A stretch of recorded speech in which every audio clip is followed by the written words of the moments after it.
Hello, welcome to today's Facebook Live. Thank you for joining me on this lovely weather in the UK. I know it's sunshine. I was thinking of actually doing this outside, but we've got a dog in the house and two dogs next door, which are just shouting at each other. So I went back into the office. So let me just see who is all here. So if you're joining me live, maybe just give me a like or give me a heart. If you are also just joining me on the rewatch later on, just let me know who is watching. Today's Facebook Live is all about your questions, anything that you might want to ask. I do already have some questions, so just let me know in the comments if you have anything to do with yoga at all, and I will either answer it as part of this Facebook Live, or I will answer it later on in the questions in the comments after the Facebook. So I do teach a lot of beginners, and a question that I get a lot of times, and a lot of yoga teachers will get the same question is, I've never done yoga before. Do I need to be flexible? I'm not flexible whatsoever. No, that's the short answer. So you're not doing yoga you're not starting yoga just because you're flexible. So that is not the goal either. Hi, Nadal. Flexible is just something that comes with time. So that's really not the goal. So the goal mainly is to connect to your mind and body through your breathing, just taking out some time for yourself. No matter if you practice yoga at home, in the studio, in the gym, wherever you're practicing, it's just taking some time out for yourself and just really connecting to yourself, and just through your breathing, just really connecting your mind and your body. So you don't need to be flexible to do yoga. Whoever tells you that, just walk away from them. Which also quite nicely leads me to the next question, which I get, which is what to expect in the first yoga class. So as I just said, I do get a lot of beginners joining my classes, and I do tell them to come in a little bit earlier than the starter, maybe 5 to 10 minutes early, just so that I can have a catch up with them. So it's just a general catch up to let me know if there's anything I need to be aware of, anything at all, and I talk them through the process of my yoga classes. So as part of my yoga classes, I don't actually adjust, especially not if it's the first time you're coming to my class. So once you're there a few times, I will start adjusting you. But unless I will adjust you if I see that you're potentially hurting yourself. But my classes are in general more about what feels good in your body. So just listening to your body, and just explain that, yoga poses look completely different from body to body. So doing a warrior 2, for example, will look completely different to me than to any of my students, and likewise the students themselves, the pose will look completely different. All of our bodies are so different. So I tend to invite my students to actually close their eyes whilst they're practicing, and that's just to help them just connect just to their mind, to their bodies, and just really just listening and just letting everything else go. There can be a lot of competition, so I do notice that a lot. I had a student in my class on Saturday, and we were just doing runner's lunge. We were looking for a nice stretch in the hamstrings, and I could just see his face, and it's like, you're just way too deep in the pose. It's like, you could tell that the student was hurting himself. So it's like, just ease off a bit, just really listen. It doesn't really matter what anyone else in the room is doing. It's your practice.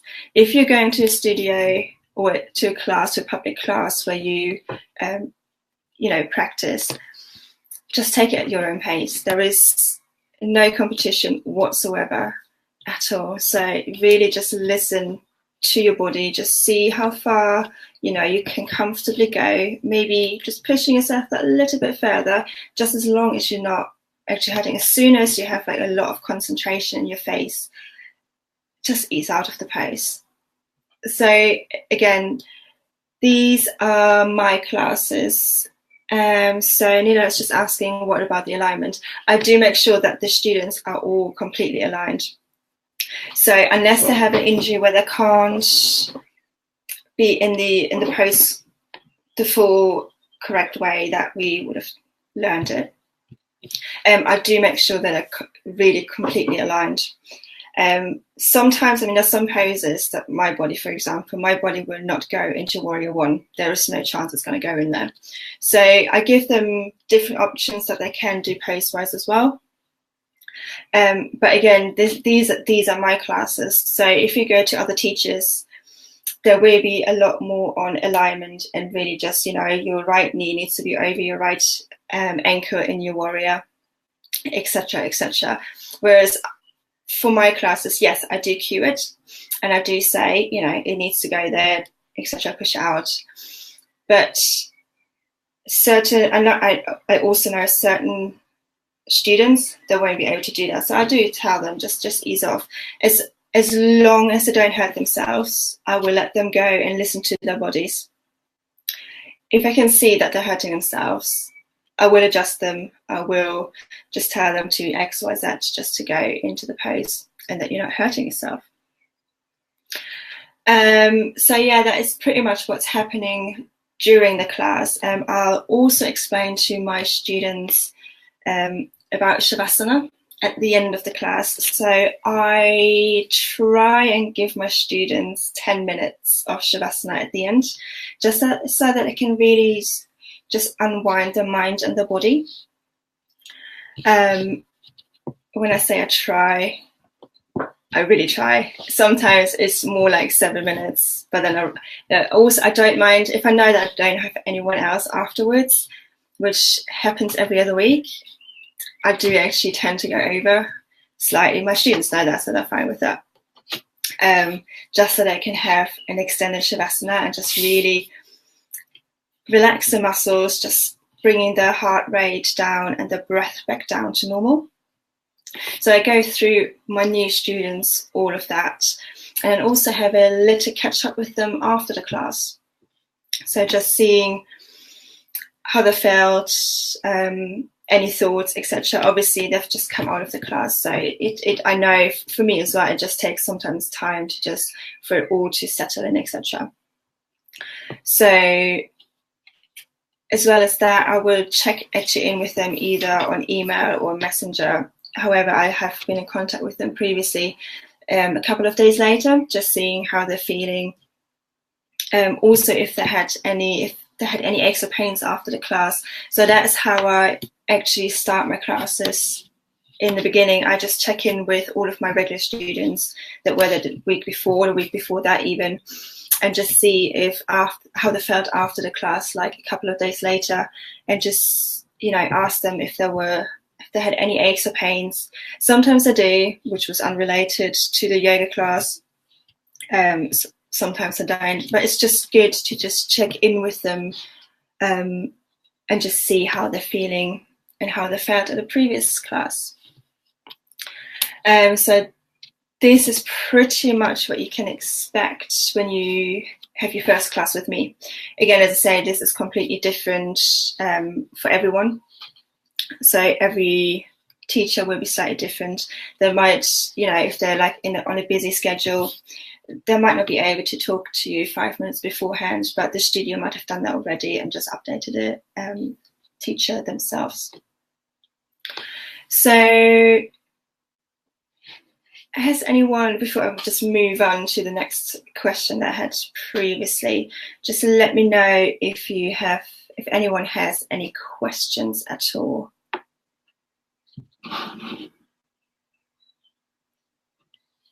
Good.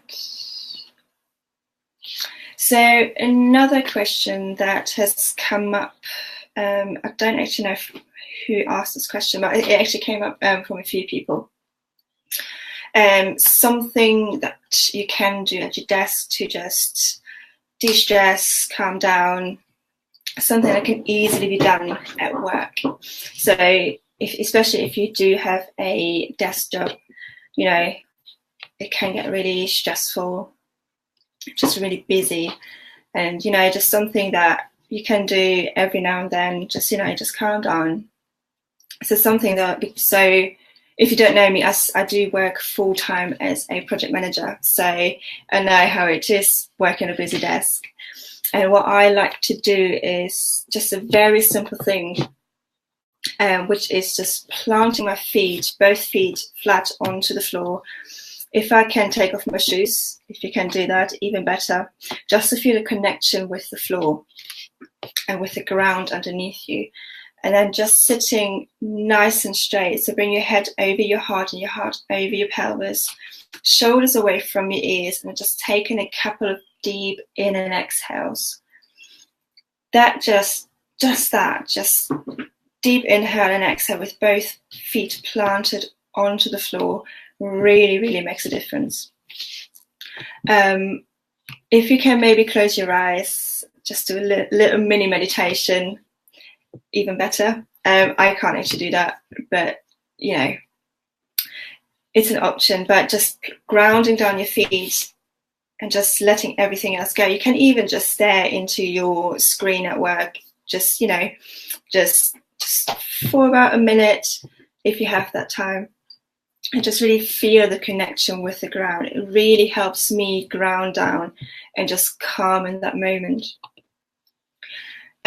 Alternatively, if you have a room that you can go into, it was suggested on my yoga teacher training, maybe the toilet, but that depends on the toilet at your work. And just take a few minutes just to breathe, maybe take a couple of minutes to meditate. It does work wonders at work. I used to teach yoga at work in our lunch breaks before I got really, really busy. And I did meditation at the beginning. So it was a 45-minute class. So I did a meditation at the beginning and a meditation at the end of the class.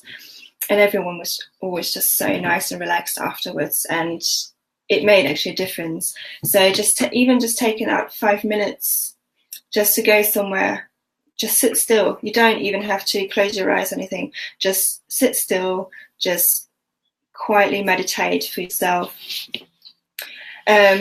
Another thing that you can do is just literally go out for 5 minutes, just taking a little break, and just do a walking meditation, and just really be aware of anything around you, feeling your feet on the ground. Just walk, just feel whatever is around, just taking in your environment rather than thinking about a lot of different things. Just, you know, taking 5 minutes, just maybe walking around the block. Walking, if you have a park near you, just maybe walk in a park for a few minutes. If you're in a park, maybe take your shoes off and just feel the grass underneath your feet. That is actually a really good thing, just to ground yourself down again. Another thing that does help, and I do this automatically in the mornings when I walk into work, and I don't actually notice it anymore, is affirmations.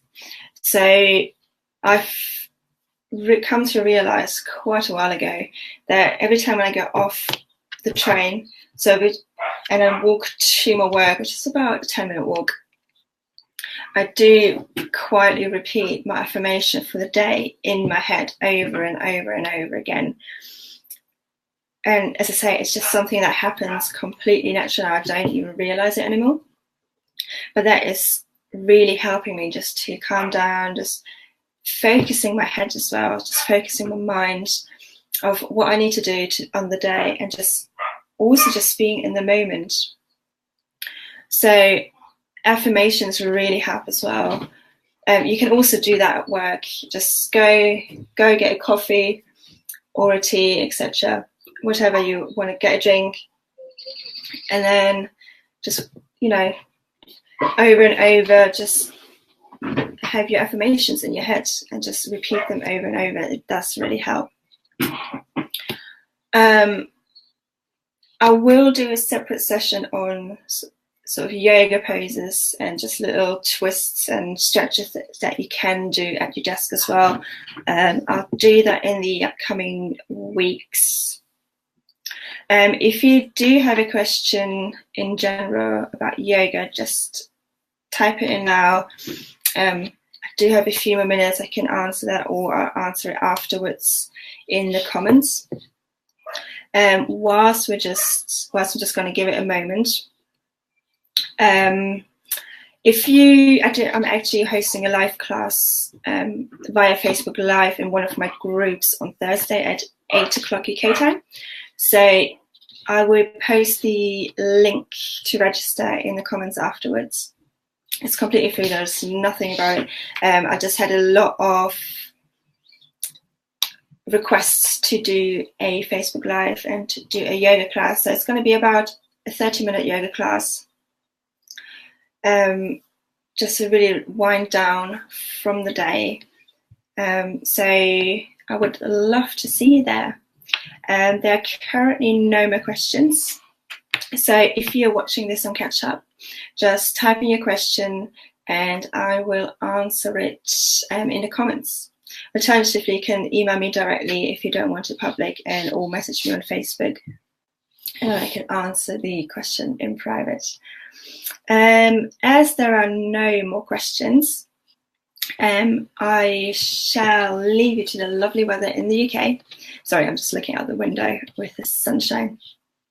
And I will see you next Sunday at 6 o'clock UK time again for the next Facebook Live. Until then, bye.